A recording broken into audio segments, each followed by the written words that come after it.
ಆತ್ಮೀಯ ಗೆಳೆಯ ಚಂದ್ರಕಾಂತ್ ಗೋಡ್ಕೆಯವರು ವಿಕ್ರಾಂತ ವಾಣಿ ಸುದ್ದಿವಾಹಿನಿಯನ್ನು ಪ್ರಾರಂಭ ಮಾಡಿ ಈ ಭಾಗದಲ್ಲಿ ಅನೇಕ ಜನಪರ ಮತ್ತು ಅಭಿವೃದ್ಧಿಪರ ಮತ್ತು ಇನ್ನಿತರ ವಿಷಯಗಳ ಬಗ್ಗೆ ಆ ವಾಹಿನಿ ಮೂಲಕ ಇವತ್ತು ಜನಮಾನಸದಲ್ಲಿ ಹೆಚ್ಚು ಪ್ರಚಾರವನ್ನು ಪಡೆಯುತ್ತಿದ್ದಾರೆ.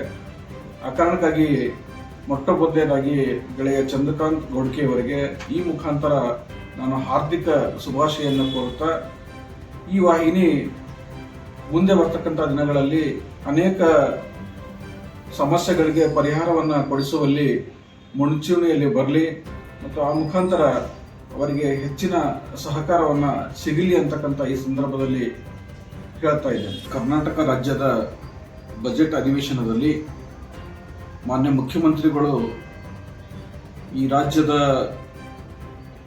ಬಜೆಟ್ ಮಂಡನೆ ಸಂದರ್ಭದಲ್ಲಿ ಅನೇಕ ಜನಪರ ಯೋಜನೆಗಳನ್ನು ಘೋಷಣೆ ಮಾಡಿರ್ತಕ್ಕಂಥದ್ದು ಸ್ವಾಗತಾರ್ಹವಾಗಿರ್ತಕ್ಕಂಥ ವಿಷಯ. ಈ ಸಂದರ್ಭದಲ್ಲಿ ವಿಶೇಷವಾಗಿ ಪತ್ರಕರ್ತರ ಹಿತದೃಷ್ಟಿಯಿಂದ ಒಂದೆರಡು ಯೋಜನೆಗಳನ್ನು ಈ ಬಜೆಟ್ನಲ್ಲಿ ಘೋಷಣೆ ಮಾಡಿರ್ತಕ್ಕಂಥದ್ದು ನಾನು ನಿಜವಾಗಲೂ ಸ್ವಾಗತಿಸ್ತೇನೆ.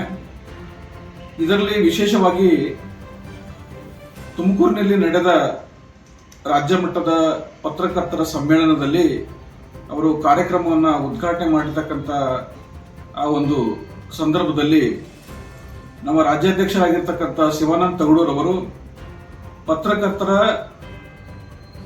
ಆರೋಗ್ಯದ ದೃಷ್ಟಿಯಿಂದ ಕೆಲವೊಂದು ಒತ್ತಾಯಗಳನ್ನು ಮಾಡ್ತಾರೆ.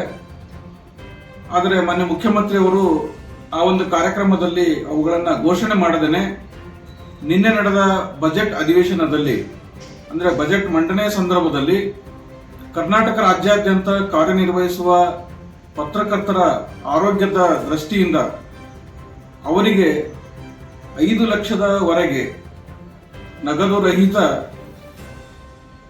ಆರೋಗ್ಯ ಯೋಜನೆಯನ್ನ ಅಂದರೆ ಅದಕ್ಕೆ ಸಂಜೀವಿನಿ ಯೋಜನೆಯನ್ನ ಘೋಷಣೆ ಮಾಡಿರ್ತಕ್ಕಂಥದ್ದು ನಿಜವಾಗಲೂ ಸ್ವಾಗತಾರ್ಹವಾಗಿರ್ತಕ್ಕಂಥ ವಿಷಯ.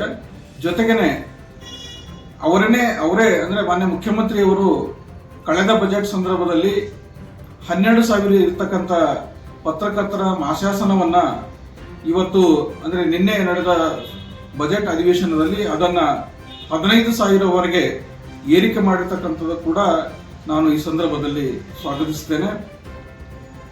ಆ ಕಾರಣಕ್ಕಾಗಿ ಪತ್ರಕರ್ತರ ಒಟ್ಟು ಶ್ರೇಯೋಭಿವೃದ್ಧಿಗೆ ಒಂದು ಘೋಷಣೆಯನ್ನು ಮಾಡತಕ್ಕಂಥ ಮಾನ್ಯ ಮುಖ್ಯಮಂತ್ರಿಯವರನ್ನ ಪತ್ರಿಕಾ ರಂಗದ ಎಲ್ಲ